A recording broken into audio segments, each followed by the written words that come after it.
Thank you.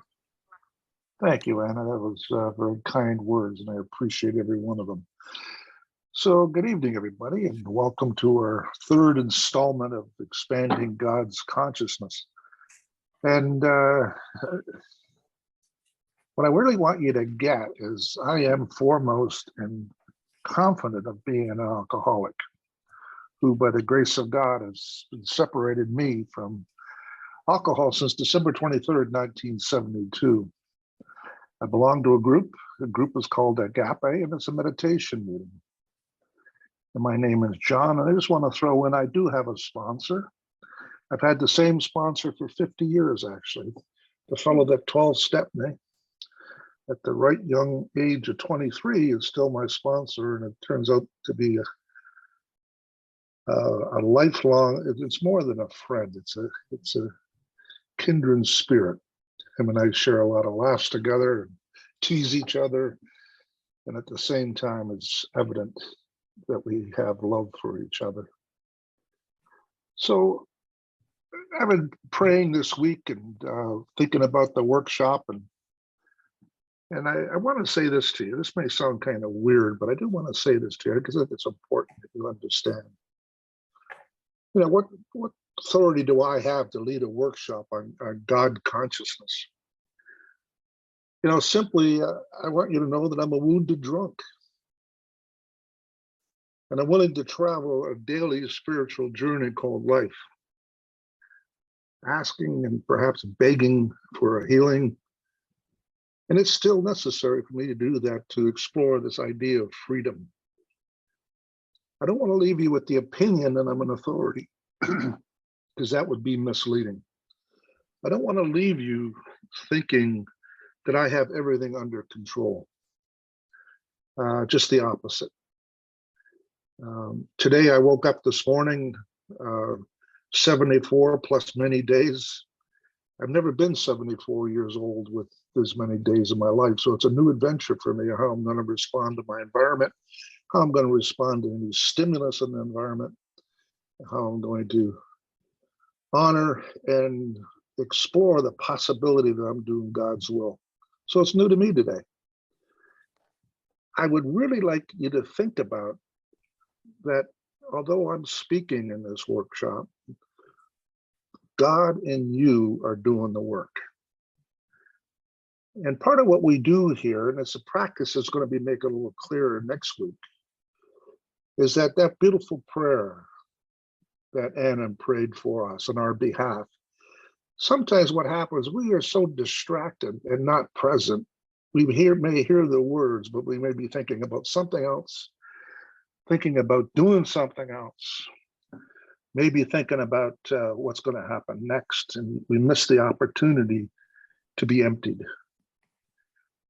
Now, I have to say to you, friends, this is significant. This is not just an opinion, but depending on how empty you are, or we call it kenosis, is a Greek word that goes back thousands of years, that the human beings have been emptying themselves mentally so that they can be clear about what comes next,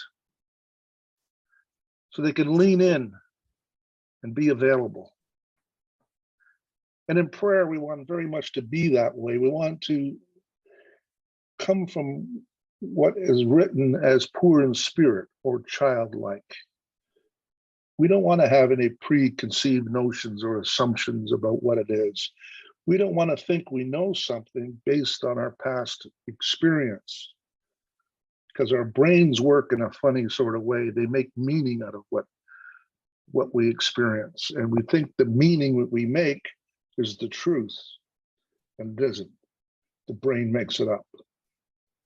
So this is an important piece of a spiritual growth, is being available as much as you possibly can through practice of emptying. And the most perfect prayer is that set-aside prayer.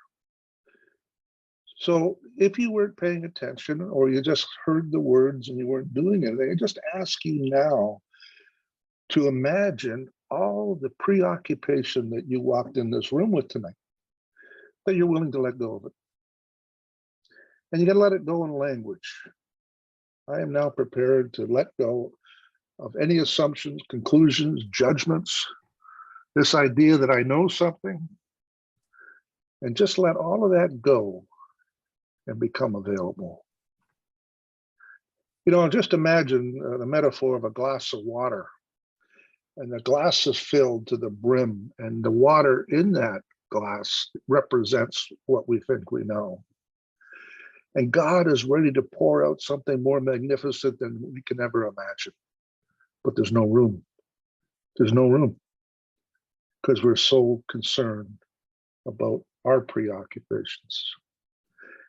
And what we've been doing about in the last 3 weeks, 2 weeks actually, we've been really discovering a couple of very important things and investigating in a vertical way, a deeper way, what it means to be powerless over your life.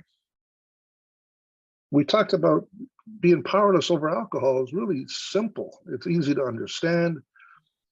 We have evidence very clearly, and either you're going to drink or you're not going to drink. But the manageability of one's life is not that distinct and clear and black and white.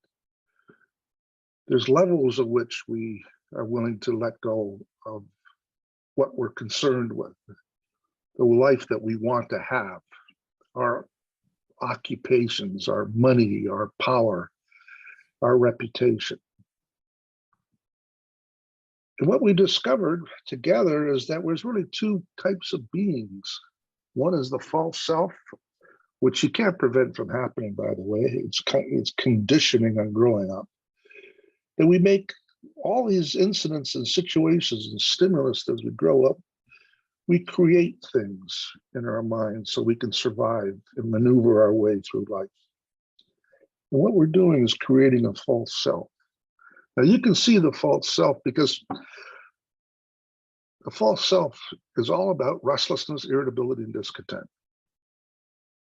It's about being so self-sufficient that there isn't room for anything else. It's about worry and concern. It's about anger. It's about unhappiness, despair, frustration. It's easy to recognize the false self because we react to it. And then behind that is the ego that says you're broken and you need to be fixed. And unfortunately, we're so used to listening to that voice in our head, we believe it to be true. But in Alcoholics Anonymous, we come to discover that there's something else in us. A spirit, if you like, divinity, a true self. A self that contains love and responds to life in the most loving and kind way. We don't have to get it, we already have it. And I know that there are times we can't see it or feel it because the false self runs interference constantly. So we do, last couple of weeks, we did the powerlessness. We did the believing that a power greater than ourselves could restore. That big word, restore. The sense of the word means this, that you're going to be brought back to wholeness.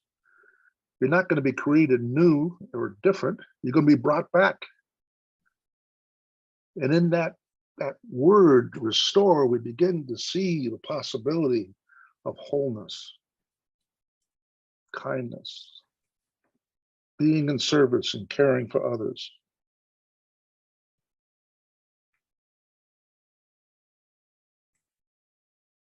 And then we make a decision.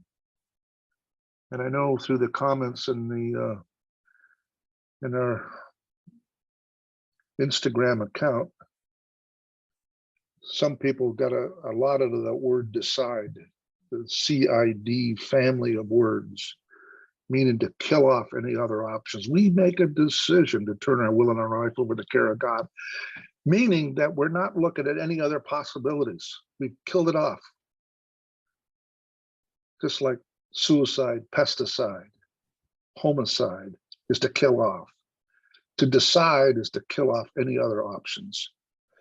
Now, that doesn't mean that we will never take our will back right away, but we're so committed to be under the care of God that all we have to do is go back and get ourselves back under that caring umbrella of love. And you notice we've been working on an Instagram account where we've been posting suggested exercises. These are only suggestions, friends, because there's something in our behavior. We confuse knowing with doing.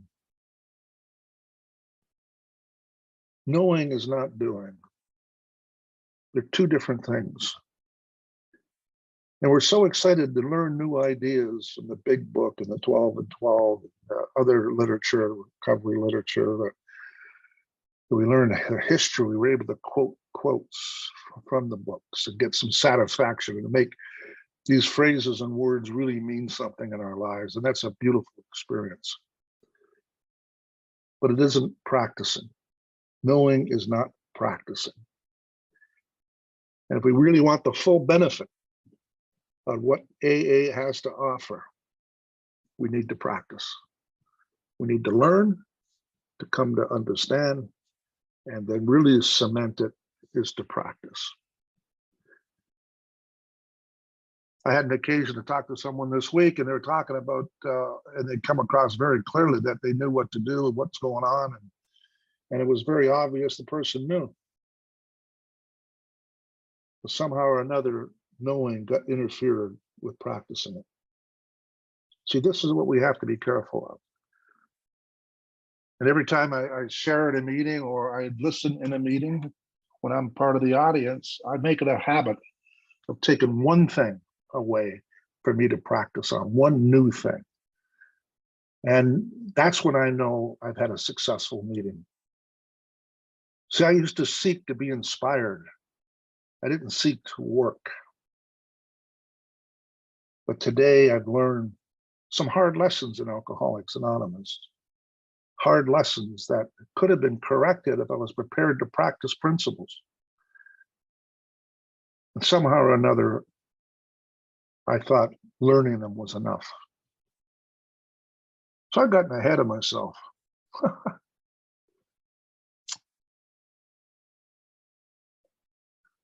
So tonight, I'm just going to ask you to have a quality of workshop is to walk away with one action in mind as a result of something that's being said or shared or some inspiration you got from an intuitive thought, and that you listen and put an action plan together and go out and practice it the best of your ability in this upcoming week. I encourage you to join us on the Instagram account, where I'll be every day outlining a few simple practices, nothing too large or too difficult. Won't take a lot of time. It take literally minutes.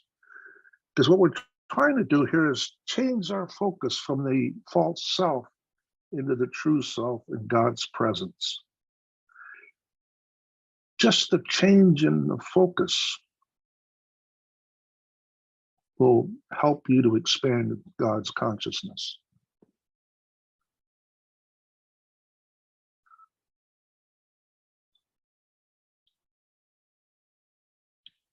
So, get the most of this workshop empty, any preoccupation that you have. Just let it go. Forget about what you know. Forget about what happened today. Forget about your sobriety that you have. And come at this conversation as if you never heard the words before. And be willing to be led. Not by me, but by your higher power. Be willing to be led. Be available to and be prepared to hear that voice, that quiet voice that doesn't speak. It could be a nudging. It could be raising your interest. It could be curiosity. But that spirit will speak to you. Pay attention. Notice. I use these words often because sometimes I get lost in the dark edges or creases of life. I need to notice God's presence. I need to notice how God is working in my life every day. So be available to lean in, to engage, to get into the zone, and switch your focus, if you are in your false self, to your true self. Letting go of any comparisons and judgments, conclusions, and be grateful for being here. An opportunity to be in this spiritual space, to get direction.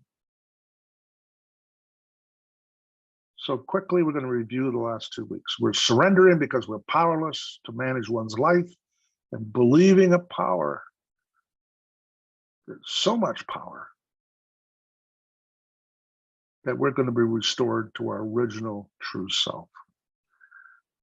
If you think about those 2-3 steps that we're talking about here, what a magnificent transformation just in that. We are making a conscious and free decision to turn our will over to the care of God. We should no longer care. Care in a sense of worry or concern, because we've turned our will and our lives over. We're moving from problems into a solution. See, the false self offers problems, and the true self offers solutions. And we are in the presence of God. Tonight, I'm going to ask you to stop fixing yourself through the lens of self. Trying to fix yourself suggests that you're broken. And I know that you may have evidence to prove that to yourself. But what's underneath the pieces is wholeness. Stop trying to fix yourself.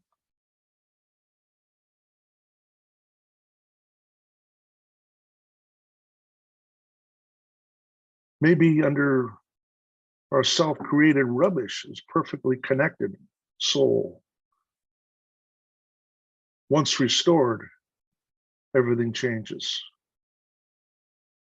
We see and hear things differently.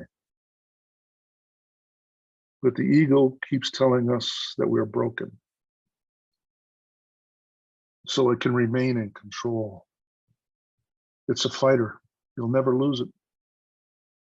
You often hear that ego is the enemy. The truth of the matter is ego is necessary. Nature found it necessary to give us an ego.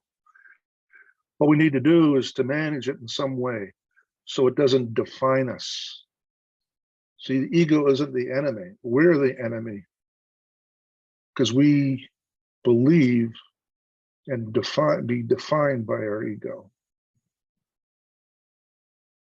So tonight we're going to stay in our lane. We're not going to play God and pretend to fix us. We're going to be looking for underneath that brokenness and look for wholeness. So we're going to allow God to be God. And we're going to be the beloved.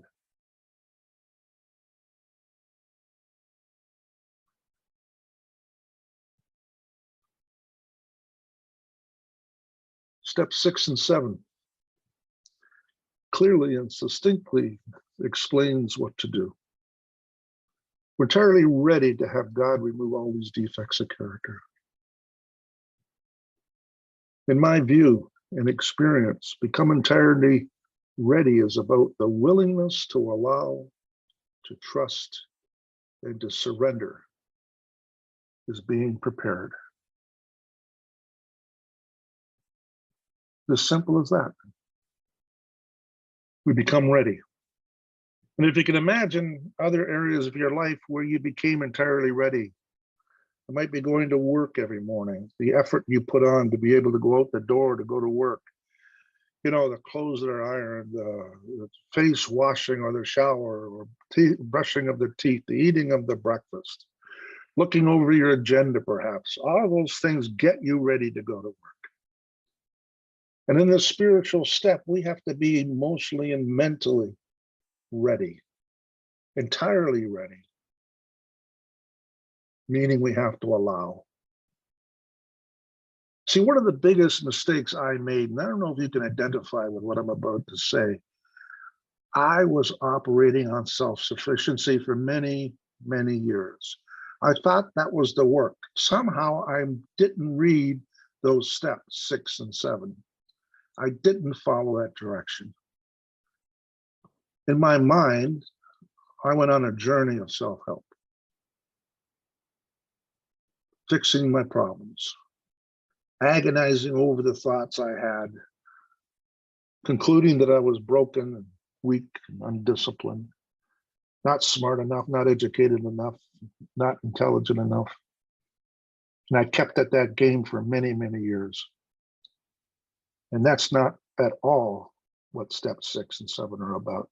It is the exact opposite. I had to be in the habit of allowing. And I have to use a word that's, I don't know, in this language, in our culture, is almost like swearing and cursing. That word is obey. I had to learn to obey, to be open.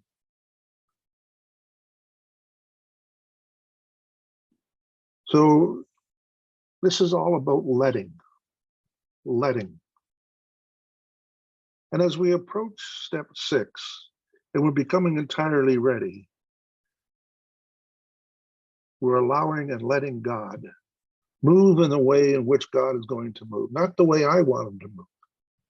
I had to drop these notions and illusions I had about what my life looks like, how John is going to show up in the world, how much money he's going to have, how many businesses he's going to do, how much power he's going to get. I had it all thought out. Not for a moment did I consider that God may have other plans. And this step is all about that. It's about saying, I don't know what my life should look like, but I'm certain about something, that I will never be happy, joyous, and free until I reconnect to the purpose of my life by being restored. And it wouldn't matter how much money I made, or how many cars I had, or how much suits I wore, how many suits I got, what kinds of exotic vacations, homes with pools, and I did every one of those things. And yet there was a longing, the emptiness, the abyss, the dark shadow, saying, is that all there is? I hadn't learned to let. In a great story in Genesis, it doesn't matter if you believe the Bible or not, it's really insignificant to me, but it's a great story because it gives an explanation to how it was all created. And interesting, in reading that wisdom literature, the word let there be light, and there was light. What I drew out of those words was I had to learn to let God do his work, and let me be the creature. This all comes out of step 6. So it's not about doing more, being more, getting more, having more. It's the opposite. The spirituality of descent, going to nothing. Poor in spirit, like a little child. But see, the ego conflicts with this idea. It doesn't want to do that. It fears for its life, for its dominance. It creates conflict and creates this drama that has me pay attention to it. So there's the internal conflict I had to face and begin to understand what's at stake, which took time.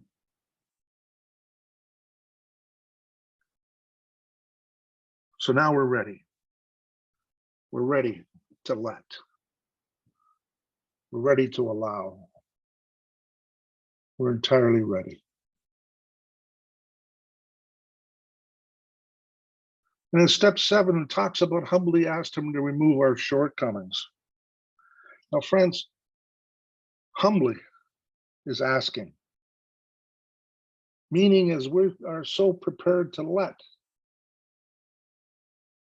for God to remove the shortcomings or for us to be retained in.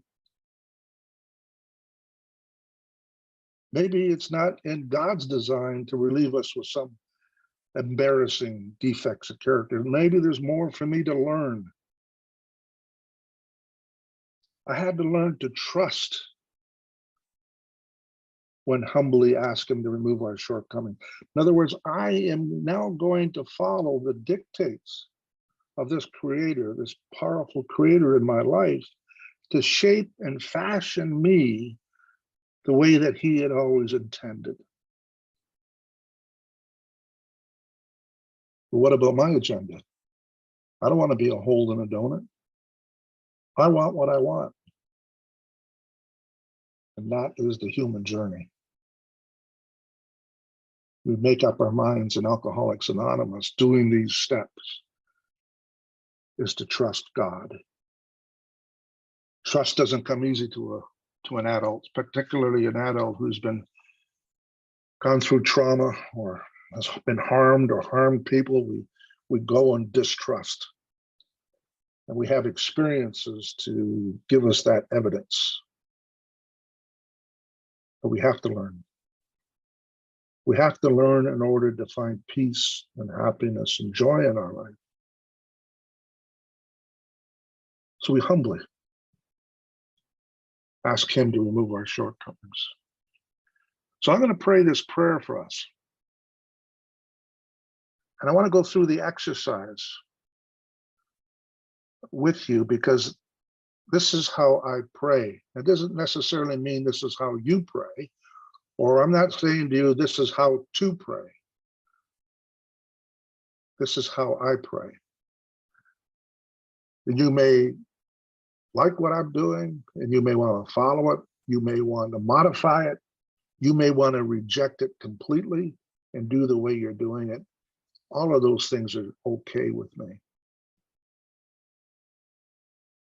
So the first thing in prayer, what I do is to really get present to what I'm about to do.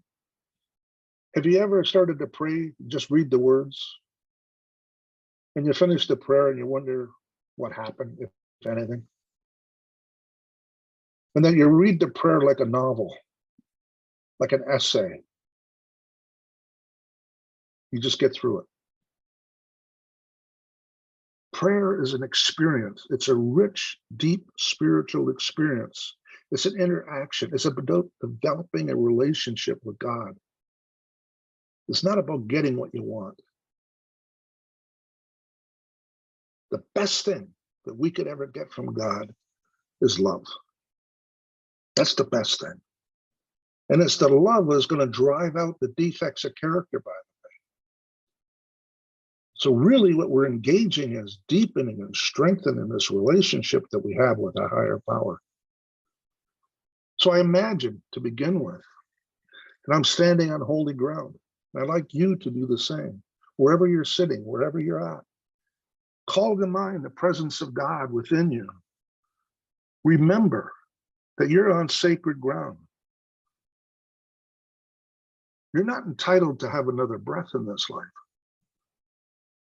But we've been given a gift, a tremendous gift, the gift of hope, the gift of recovery, and the gift of love and belief and grace.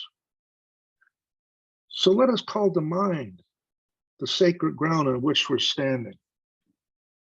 and empty ourselves completely and make ourselves totally available.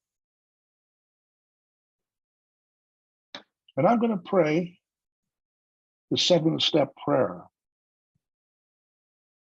And what I want you to do is imagine that you're actually getting what we're asking.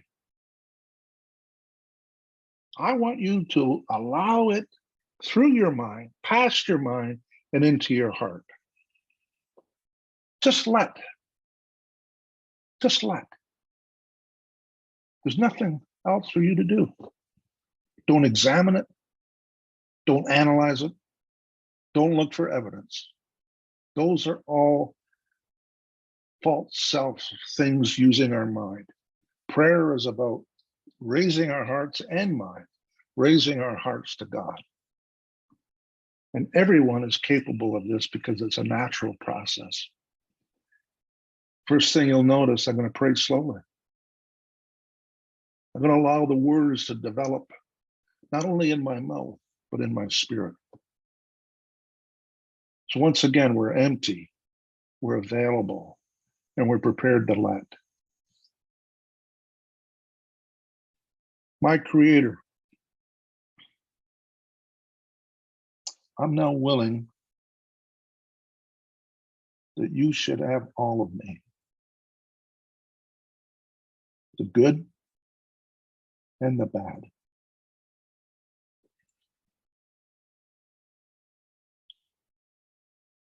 I pray that you now remove from me every single defect of character which stands in my way of my usefulness to you and my fellows. Grant me strength as I go out from here to do your bidding.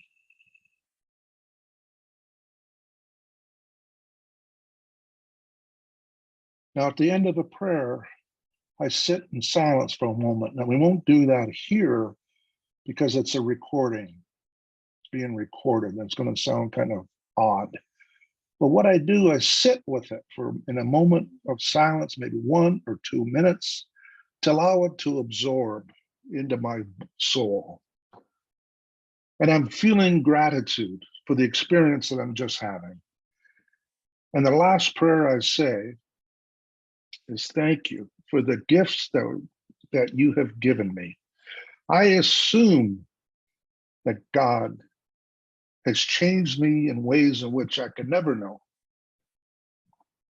that I may not be conscious of it. But by deepening and strengthening my relationship to God, I know I must be changed.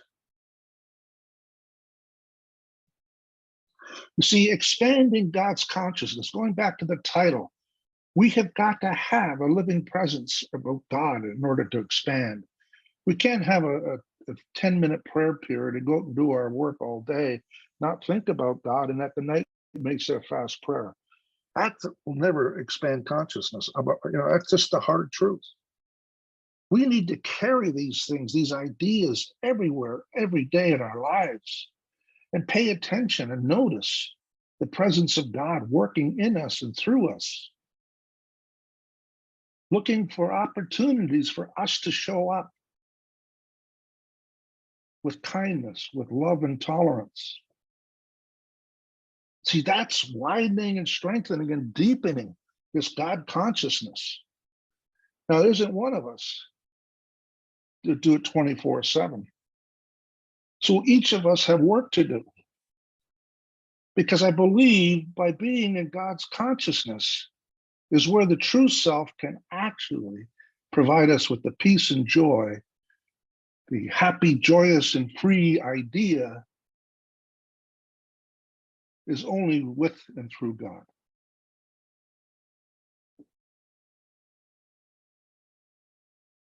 Now, here's a little tip to help expand time with God. And it's the way I pray when I read the big book.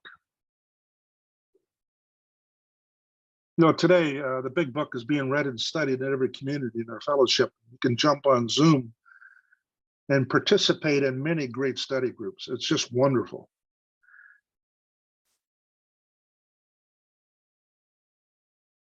I always read and study with the presence of God. I could be by myself, I could be a one-on-one, or I could be in a group of people. But I'm always reading it with my God being present. Like he is like not only the author, but he's the director. He's got his arms over my shoulder, I imagine, pointing at some things for me that I need to learn. This is what I do.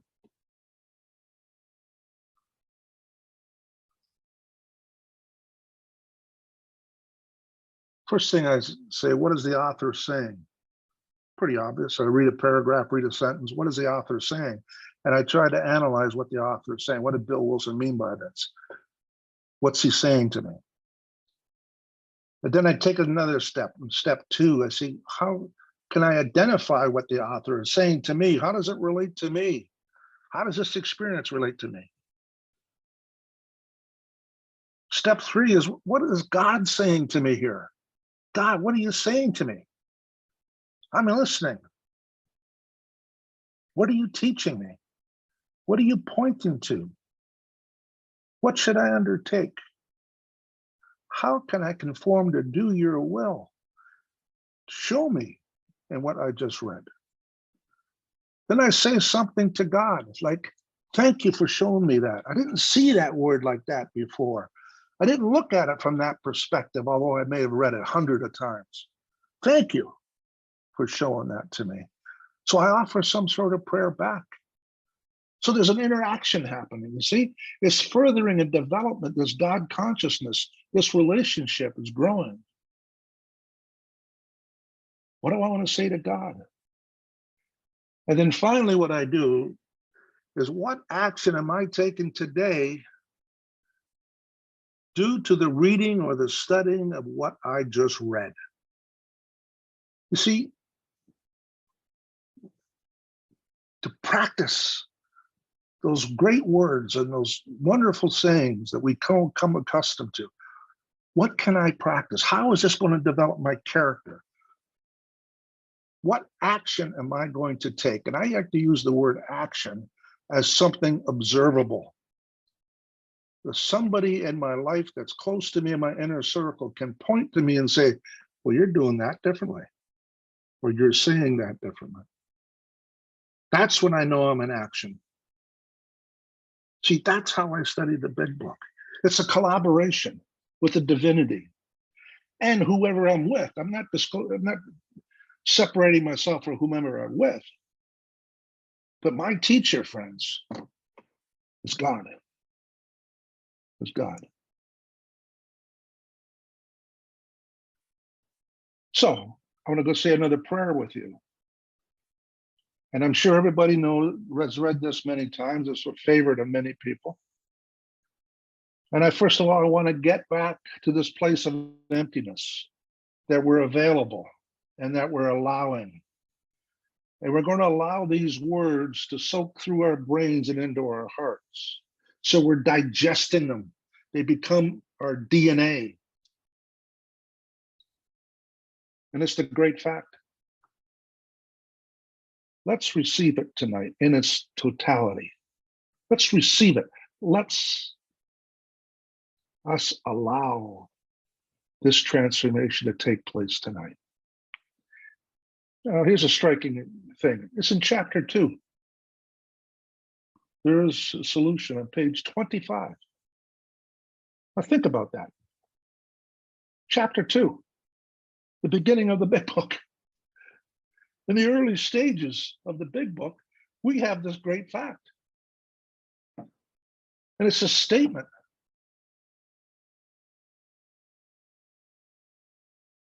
So let's allow this spiritual truth to enter us in this present moment.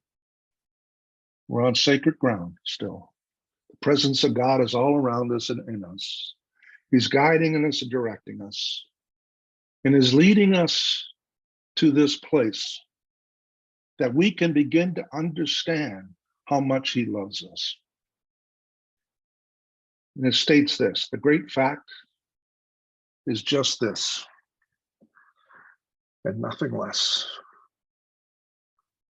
that we have had deep and effective spiritual experiences, which have revolutionized our whole life, our whole attitude towards life, toward our fellows, and towards God's universe.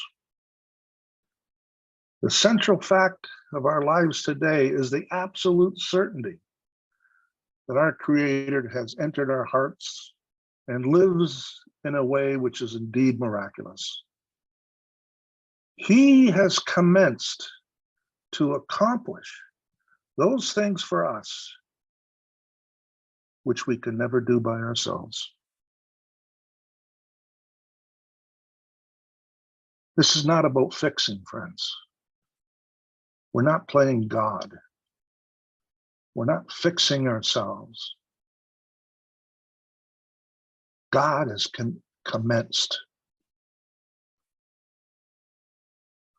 to accomplish those things which we could never do by ourselves. Just allow these words to go in and be on your mind and be open to receiving this amazing gift. So after this class tonight, after this workshop, what is the author saying to you? How does this relate to you? What is God saying to you? And what would you like to say to God? And what action will I take as a result of receiving this gift? Now, I just noticed the time. I went longer than what I anticipated. Forgive me. Allie, I know we want to do a question and answer period. I just want to leave you with that moment.